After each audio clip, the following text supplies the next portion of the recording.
अस्सलाम वालेकुम, मैं इरम राय और यह मेरा official YouTube channel behind the cam. कैसे हैं आप सब लोग? उम्मीद करती हूँ बिल्कुल खैरियत से होंगे।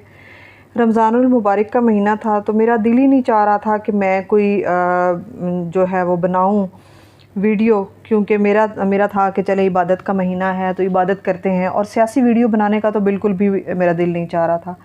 लेकिन आप ये देखें कि इस इतने मुक़द्दस महीने में और इतने इसका तकद्दुस के बावजूद जो कुछ इस मुल्क में हो रहा है या जो कुछ गरीब के साथ हो रहा है वो ना चाहते हुए भी फिर बयान करना पड़ जाता है। अब मेरे नज़र से हदीस गुज़री कि हज़रत अबू हुरैरा रज़ियल्लाहु तआला अन्हु से मरवी है कि नबी करीम सल्लल्लाहु अलैहि वसल्लम ने इरशाद फरमाया, जब रमज़ान शरीफ शुरू होता है तो जन्नत के दरवाज़े खोल दिए जाते हैं और जहन्नुम के दरवाज़े बंद कर दिए जाते हैं और शयातीन जकड़ दिए जाते हैं।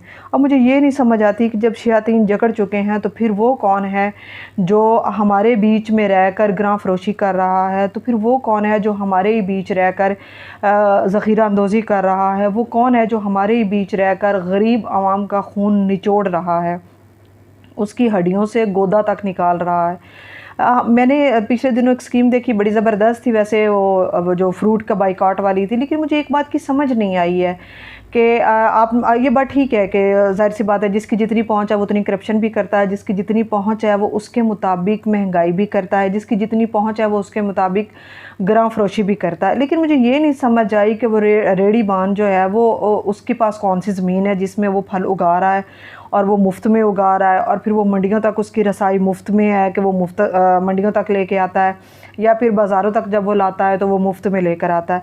तो आप ये कैसे तवक्को कर सकते हैं कि जब मंडियों के मालिकान इतनी ज़ख़ीरा अंदोज़ी कर रहे हैं और महंगी चीज़ें दे रहे हो तो रेडी वाले जो हैं वो आपको सस्ती चीज़ दें? फिर यह बात तो वही ना, जिसकी जितनी पहुंच है वो उसके हिसाब से कर रहा है, लेकिन वो मुफ्त में तो नहीं लेकर आ रहा ना। अगर आपने जड़ को मतलब अगर आपने किसी बीमारी को देखना तो आपने उसकी जड़ को पकड़ना है। आप जब ऑपरेट करवाते हैं तो क्या आप उसके ज़ाहिरी एग्ज़ामिन के बाद तो नहीं आप ऑपरेट कर देते, आप उसकी बायोप्सी करवाते हैं, आप उसके कितने ज़्यादा टेस्ट होते हैं करवाते हैं, उसके बाद जाकर आप लोग ऑपरेट करवाते हैं। सेम एज़ कि जब ग्रां फरोशी होती है तो आप इसकी असल जड़ को पकड़ें कि ये कहाँ से शुरू हो रही है और ये कैसे शुरू हो रही है और आम आवाम इससे कैसे बच सकती है। फ्रूट महंगा है, आपने बाइकाट कर दिया, चले रेडी बानों का कुछ अर्सा नुकसान होगा फिर वो रेडियाँ लगाना छोड़ देंगे। तो आटा भी तो बहुत महंगा, फिर उसका भी बाइकाट कर दें। आटे के लिए जो लाइनें लगी हुई हैं, जो हमारी माएँ बहनें बेटियाँ ज़लील हो रही हैं, जो हमारे बुज़ुर्ग ज़लील हो रहे हैं कि अब फिर आटा भी छोड़ दें आप। सिर्फ़ किसी चीज़ का बायकॉट कर देना इलाज नहीं होता। आपने सिर्फ़ देखना है कि हम उसमें कौन सी कंट्रीब्यूशन ऐसी कर सकते हैं कि ये मसला हो ही नहीं। अब मिसाल के तौर पर हमने ये देखा है कि पाकिस्तान में जो हेड मास्टर है किसी स्कूल का, वो कम अज़ कम 18वें ग्रेड का होता है। जो कॉलेज का प्रिंसिपल होता है वो 19वें ग्रेड का होता है या 18वें ग्रेड का होता है। क्या पाकिस्तान में उन लोगों को गाड़ियाँ, फ्यूल और सरकारी घर और ये इमारत दी गई हैं? बिल्कुल भी नहीं दी जाती। सवाए इसके कि उनके बच्चों का एक 10% का या 20% का कोई कोटा होता है कि अगर उनका कहीं पर एडमिशन होना है किसी यूनिवर्सिटी में या किसी मेडिकल कॉलेज में या किसी इंजीनियरिंग कॉलेज में, तो फिर वहाँ जाकर उनको वो 10 से 15 नंबर वो टीचर सन की वजह से मिल जाते हैं। लेकिन इसके अलावा उनको क्या फ़ायदा होता है? आप सोच रहे कि ये बिल्कुल भी फ़ायदा नहीं। वो हमारे बिल्कुल आम लोगों की तरह लाइनों में लग के सौदा भी ले रहे हैं, वो हमारे आम लोगों की तरह लग कर सारा सामान भी ख़रीद रहे हैं। लेकिन इस मुल्क में CSS करने के बाद डिप्टी कमिश्नर बन जाओ, असिस्टेंट कमिश्नर बन जाओ, कमिश्नर बन जाओ, तो आपको सरकारी इलाकों की गाड़ी भी मिल जाएगी, आपको फ्यूल भी मिल जाएगा, आपको इसके अलावा भी मराद मिल जाएंगी, आपको सरकारी घर भी मिल जाएगा। और उसकी ज़िम्मेदारी क्या होती है कि वो शहर में लॉ एंड ऑर्डर की सिचुएशन को देखे, वो शहर में ग्रां फरोशी को देखे, वो शहर में जो है वो महंगाई की वजूहात को देखे और उसको कंट्रोल करे। उसके लिए प्राइस कंट्रोल अथॉरिटीज़ बनाई जाती हैं, उसकी निगरानी करनी होती है उसने। इसके अलावा तो उसका कोई काम ही नहीं। और उसको आप लाखों की मराद दे रहे हैं, उसको आप प्रोटोकॉल दे रहे हैं, उसके प्रोटोकॉल की गाड़ियाँ गुजर रही होती हैं, और वो 17वें ग्रेड का होता है, जबकि 18वें और 19वें वाले आम लोग होते हैं। भाई ये कौन सी आपने एक जो तफरीक पैदा की हुई है माशरे में, और उनकी जो ज़िम्मेदारी है वो भी पूरी नहीं कर रहे। उनकी मौजूदगी में ग्रां फरोशी है, उनकी मौजूदगी में ज़ख़ीरा अंदोज़ी है, उनकी मौजूदगी में महंगाई है, उनकी मौजूदगी में औरतों को डंडे और थप्पड़ पड़ रहे हैं आटे की लाइनों में लगने के लिए। उनकी मौजूदगी में राशन नहीं मिलता। तो भाई जिस काम के लिए उनको लाखों दिए जाते हैं, कम अज़ कम वो काम तो वो करें। तो अगर आप लोगों ने कोई कदम उठाना है, अगर आप लोगों ने कोई फ़ायदेमंद कदम उठाना है, तो आप यकीन करें वो कदम आपने इन असिस्टेंट कमिश्नर्स को, डिप्टी कमिश्नर्स को, कमिश्नर्स को आपने इन लोगों को जगाना है कि खुदारा उठें और हमारे जो हालात विगरगों होते जा रहे हैं महंगाई की वजह से, उसको कंट्रोल करें। आपने जो प्राइस कंट्रोल अथॉरिटीज़ बनाई हैं, तो वो किधर है, वो काम क्यों नहीं कर रही?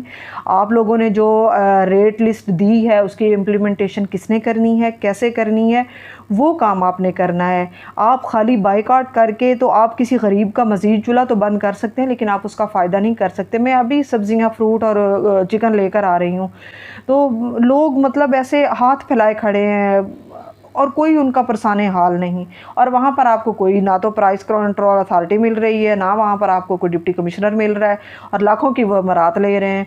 तो अगर आपने कोई काम करना है तो आप यकीन करें, आप इन पर काम करें, आप इनको जगाने की कोशिश करें, या फिर इनसे मरात वापस ले ली जाए। ये उस काबिल ही नहीं है। जब ये मरात लेने के काबिल ही नहीं है तो आप इनको मरात देते क्यों हैं? एक मकरूज़ मुल्क जिसका पूरे का पूरा बजट कर्ज़े पर चलता है, एक मकरूज़ मुल्क जिसके सिक्योरिटी के पैसों से लेकर उसके खाने पीने की अशिया तक के कर्ज़े के पैसों से आती है, एक ऐसा मुल्क जिसमें अद्वियात और बीमारी से बचाव के हिफाजती के आज भी खैरात और ज़कात में आते हैं, उस मुल्क के एक डिप्टी कमिश्नर को आप लाखों में तनख्वाहें देते हैं, उस एक मुल्क के डिप्टी कमिश्नर को आप लाखों की गाड़ी देते हैं, उसमें आप उसको फ्यूल देते हैं, आप मुफ्त बिजली देते हैं। क्या चीज़ है जो गरीब को भी मुफ्त मिल रही है और अमीर को भी? अमीर को तो आधी से ज़्यादा चीज़ें मुफ्त मिल रही हैं, तो गरीब जो है वो वहीं पर उड़ रहा है। तो अगर आप ये फ़र्क मिटा देना तो आप बहुत ज़्यादा आवाम के लिए फ़ायदा कर सकते हैं। तो खुदारा इन बाइकआउट के बजाय उन लोगों का बाइकआउट करें, उनका सोशल बाइकआउट करें कि अगर आप अपने फ़राइज़ सरअंजाम नहीं दे सकते तो आप अपने जी कुर्सियाँ वो छोड़ दें। क्योंकि अगर आप ये देखें ना कि आपने वज़ीर-ए-आज़म को देखना है या फिर आपने वफाकी हुकूमत को देखना है, तो उसका सिर्फ आज भी मकसद इमरान ख़ान के रास्ते में रोड़े अटकाना है। इमरान ख़ान कहीं भागा नहीं जा रहा। 140 केसेस करवाने के बाद पाकिस्तान में मौजूद है, गोलियां खाने के बाद पाकिस्तान में मौजूद है, दहशतगर्दी बर्दाश्त करने के बावजूद अपनी ज़ात पर वो पाकिस्तान में मौजूद है। उसकी गैर मौजूदगी में उसके घर को तोड़ फोड़ दिया जाता है, लेकिन वो पाकिस्तान में मौजूद है। उसके घर के दरवाजे यानी उसके घर के चादर और चारदीवारी महफूज नहीं है, लेकिन वो पाकिस्तान में मौजूद है। उसने कहीं नहीं जाना है। उसको आप बाद में ठोक भी लीजिएगा, रोक भी लीजिएगा, लेकिन जो हशर इस वक्त पाकिस्तान की आवाम का हो रहा है इस मुक़द्दस महीने में, जहाँ पर दुनिया में हर जगह चीज़ें सस्ती होती हैं उनके मजहबी त्योहारों पर, वाहिद पाकिस्तान है जहाँ पर सबको एक वो मिला हुआ है कि इसमें जितना पैसा बनाना है बना लो। भाई ये महीना था कि जितनी नेकियां कमानी है कमा लो, ये महीना था जितना सवाब कमाना है कमा लो, ये महीना था जितनी इबादत करनी है कर लो। लोग इसको पैसों के अब हो गया कि जितना कमा सकते हो कमा लो जल्दी से, जितना लूट सकते हो लूट लो, जितना खींच सकते हो खींच लो। तो आप इसके बाद बेशक आप जाकर खाना काबा में बैठें एतकाफ़ में, या फिर आप मदीना मुनव्वरा में जाकर एतकाफ़ में बैठें, तो ये कबूलियत के भी कुछ रास्ते अल्लाह ताला ने अपने पास खुद रखे हुए हैं। वो देखेगा कि उसने क्या चीज़ कबूल करनी है क्या नहीं करनी। तो आम आवाम से मेरी ये अपील है, मेरी ये दरख्वास्त है कि आप चीज़ों का बाइकआउट करने के बजाय जो अफसरान हैं उनको जगाने की कोशिश करें, ताकि वो इस मुल्क में जो ये फैलती हुई अनारकी है इसको रोकने में अपना किरदार अदा करें।